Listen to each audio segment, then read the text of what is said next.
ભાગવતનું મહાપુરાણ મહાયજ્ઞ પહેલા દિવસે આપ સૌને બધા એવું કહે છે કે 7 દિવસ ભાગવત, રામાયણ 9 દિવસ. એટલા માટે કોઈ દીકરાને તમે નિશાળે બેસાડો તો પહેલા ધોરણમાં બેસાડો, પછી પહેલામાંથી બીજામાંથી ત્રીજામાં. આ જ્ઞાન એક દિવસમાં, એક જન્મમાં આપણને પ્રાપ્ત થાય એવું આપણી કેપેસિટી. તમને ખૂબ સરળ ભાષામાં અને સરળ દ્રષ્ટાંતો દ્વારા આપણે ભગવાનના ચરણને અને ભગવાનના હૃદયને અને ભગવાનની મમતાને અને ભગવાનના પ્રેમને આપણે પામવાનો 7 દિવસ પ્રયત્ન કર્યો. ભાગવત જેટલું સમજીએ એટલું સરળ નથી. ભાગવત ગ્રંથ શ્રી જગતગુરુ વેદવ્યાસજીએ સંસ્કૃતમાં રચના કરેલી છે અને આ પામર જુઓ આપણું કામ નથી. ઘણા આ કથા આપણે જ્ઞાનના ઉમરેથી નથી કરતા. આ કથા આપણે ભક્તિના ઉમરેથી કરીએ, જેથી ભગવાન નો પ્રેમ આપણે પામી શકીએ. બાકી ભાગવત તો સંસ્કૃતમાં લખાણું છે, 18,000 શ્લોકો છે સંસ્કૃત. એ આપણે તો જુઓ. અને આપણા વ્યાખ્યાનકારોએ, આપણા વિદ્વાનો, આપણા કથાકારો ભાગવતની ખૂબ સરળ શૈલીમાં અને કળકની ભાષાઓમાં ભાગવતનું રૂપાંતર કર્યું છે, જેથી ભગવાન કૃષ્ણનો પ્રેમ આપણી સુધી પહોંચી શકે, આપણે ભક્તિ કરી. તો કોઈ પણ અત્યારે વાતાવરણ છે ભેજનું,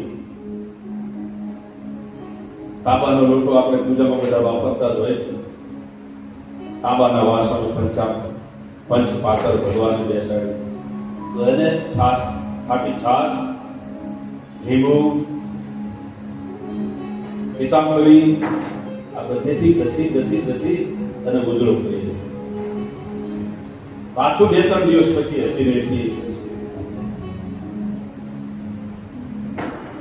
ભાગવતનો પહેલો દિવસ આ બધા જે આપણા તાંબાના પાત્રો છે એને આજે આપણે થોડી ખાટી છાશથી, હે મારા ઠાકોર, આ જન્મથી મેં આ ઠેબા ખાતા આકર 40,84,000 જાતિ જીવન થલન વાસી 84 લાખ યોનિમાંથી આ જીવ પસાર થતા અફડાતો ન જાણે કેટલી યોનિમાં કેટલું દર્દ વીઠ્યું છે. કતિક પૂર્ણ ભેગા થયા છે ત્યારે આ મનુષ્ય દેહ પડ્યો છે, કે જે દેહ પડ્યો છે ભગવાન અને તારું નામ લઈ. તો આ મનને કામ ક્રોધ મદ રોગથી આ મન જે તાંબાનું આપણું જે છે એને ઉપરા વાતાવરણના જે ભબળો અને પટ જે ચડ્યા છે એને ખાટી છાશથી, ખાટા લીંબુથી આપણે ઉટકીએ, જેથી એ ભગવાન તારી સેવામાં આ પાત્રો કામમાં આવે. બાકી જે અહંના ટૂંકા લઈ બેઠા છે, ગમે તેટલા રૂડાના રૂપાળા હોય, ભગવાન એક જ વાર ભૂલ કરે પછી ભૂલ નથી કરતો. એ ભાગવતમાં આગળ પ્રસંગો આપણે જોઈશું. એને ભર મેદાનમાં અને ભર બજારમાં અને ભર સભામાં કહી દીધું છે કે ભગવાન કદી ભૂલ ન કરે. પાત્ર કદાચ હવે ઓળખવામાં ભૂલ કરે તો એનો દોષ છે. એટલે વાત શ્રાવણ મહિના પહેલા આપણને ભાગવત ઘરના આંગણે ગંગા કિનારા જેવો કિનારો આ જગ્યા અને ભાગવત સ્વયં ગંગા અહીંયા પ્રગટી છે, તો આપણે બધાએ તન મનથી ભગવાને આપણને આ અવસર આપ્યો છે. કેટલા દિવસોથી બધા કામ કરતા હતા. ભાગવતનું આયોજન અમતું નથી થતું. પામનારા ન પામે, એમાં એ જે આયોજકોનો વાંક નથી. એ આપણા બધાનો દોષ છે કે આપણા ઘરના આંગણે ગંગા આવે અને સ્નાન ના કરીએ છીએ તો સમજવાનું કે આપણામાં હજુ વધારે પાપ છે. ગૌરીજી મહારાજ કહે છે કે ભાગવત સાંભળ્યા પછી કોઈ જીવ પાપ નથી કરતો. અને ભાગવતમાં કીર્તન આવે, કીર્તન કરે અને જો તાળી ન પાડે, એનું મન જો નાચે નહીં, એના પ્રગ થનગન ન થાય તો સમજવાનું કે જીવમાં હજુ પાપ છે. પાપ તમને હલકું થવા નથી દીધું, પાપ ભારે છે. ભાગવત તો ખૂબ મોટો સિદ્ધાંત છે કે ભાગવત જીવ સાંભળ્યા પછી હલકો થાય. હલકો થાય. તમે જોજો, ભારે વસ્તુ મેલો પવન આવે અને હલકી વસ્તુ હોય, કાગળ હોય, તો પવનની સાથે ઉડશે. અને ભારે વસ્તુ નહીં. ભાગવત સાંભળ્યા પછી માણસ પાપ કરતો નથી અને પાપ કરવાનું મન નથી. એટલે બાપ આ ભાગવત એ કીર્તનનું પુરાણ છે. ડોંગરીજી બાપા કહેતા કે ભાગવતની કથામાં તમે બેસો ત્યારે ભગવાનનું નામ. આ વસ્તુ ઘરે નહીં કરી શકો. ઘરે તમે કરવા જશો તો તમારા સંતાનો નહીં કરવા, તમારી વૃત્તિઓ નહીં કરવાની. તમારી ઘરની દિવાલોમાં, બારી બારણાઓમાં, તમારા રાજ રચીલામાં તમારી આજુબાજુના માણસો તમને ચિત્તથી બેસવા નહીં દે. માન કઈ હાથમાં માળા લેશો અને કોઈ આવશે અથવા વિચારો આવશે. મારી ગર્ભદ આપ સૌને પ્રાર્થના છે કે આ કથા એક એવું સાધન છે આપણા માટે કે જેટલા કલાક આપણે બેસીએ આપણું મન ભાગવતમાં હોય. આ કથાની તાકાત, આ ભાગવતની તાકાત. એટલે ભાગવતની અંદર અધિકારી બનવા માટે મહાત્મ્ય ખૂબ છે ભાગવત, પણ એના અધિકારી બનવા માટે જ્યાં સુધી આપણામાં એ લાયકાત નહીં આવે ત્યાં સુધી ભાગવત નહીં સમજાય. અને ભાગવત નહીં સમજાય તો મારો ભગવાન સમજાય.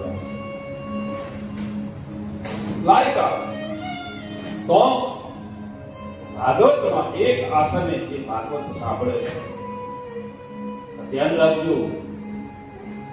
સ્પષ્ટતા તમને એટલે કરું છું, પહેલા દિવસે ચોખવટ કરું છું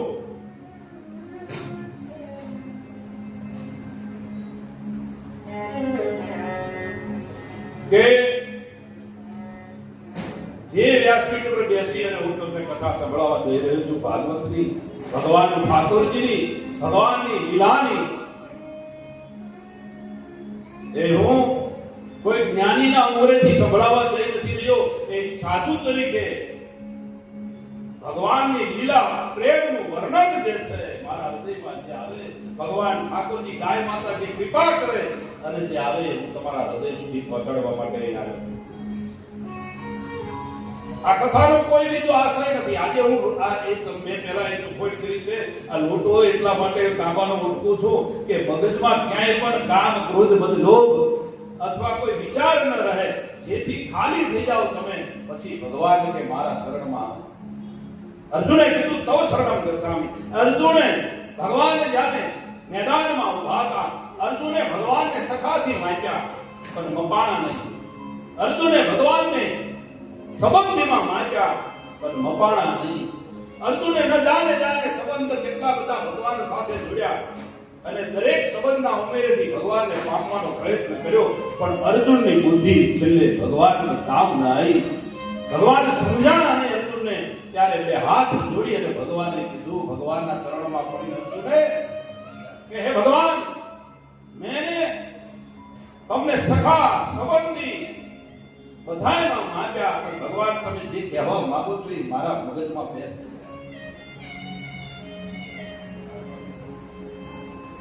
ત્યારે અર્જુને હાથ જોડ્યા, બે હાથ જોડી અને અર્જુન ભગવાનના ચરણોમાં પડ્યા છે અને ભગવાને કીધું છે કે તવ શરણમ ગચ્છામિ. ભગવાન, હવે મારે કોઈ બાજુથી બધા જ મારા તર્કના દરવાજા બંધ કરી ભગવાન આ જીવ તારા શરણમાં આવ્યો છે. હવે તારે જે કરવું હોય તે આ જીવનું જે પ્રમાણે કલ્યાણ થાય એ પ્રમાણે તું કર. એટલે ભગવાનના શરણમાં સંપૂર્ણ શરણાગતિ જો સ્વીકાર કરવો આપણે, ભલે 2 કલાક 3 કલાક જેટલો ટાઈમ બેઠા છે એટલા ટાઈમ, પણ સંપૂર્ણ ભગવાનની શરણાગતિ સ્વીકારશો બાપ, તો આ જીવનમાં 60 70 80 વર્ષ જે જીવન આપ્યું છે એમાં એક જીવનની અંદર રેકોર્ડ બનશે અને આપણું મન હૃદય ઉપર હાથ મૂકશો ત્યારે એવું થશે કે મેં ભાગવતનો સંપૂર્ણ સાંભળ્યું. એક જગ્યા ઉપર બેસી જીવનમાં એક વાર એક જગ્યાએ બેસીને ભાગવત સાંભળો અને પછી તમારા જીવનનું પરિવર્તન તમે જોશો. તમને મહિનો હોસ્પિટલમાં નાખી દે, નાકે કાને બધે ટૂટિયું ચડાવે અને દુઃખના માર્યા ભગવાન ભગવાન ભગવાન કરું, એની કરતા ભગવાને સરસ મજાનું શરીર આપ્યું છે, તંદુરસ્તી આપી હોય, ઘરના આંગણે ગંગા આવી હોય અને આપણે એની અંદર સ્નાન ન કરી શકીએ તો આપણી જેટલું અભાગ્ય કોણ. दुख में सुमिरन सब करे, सुख में करे को,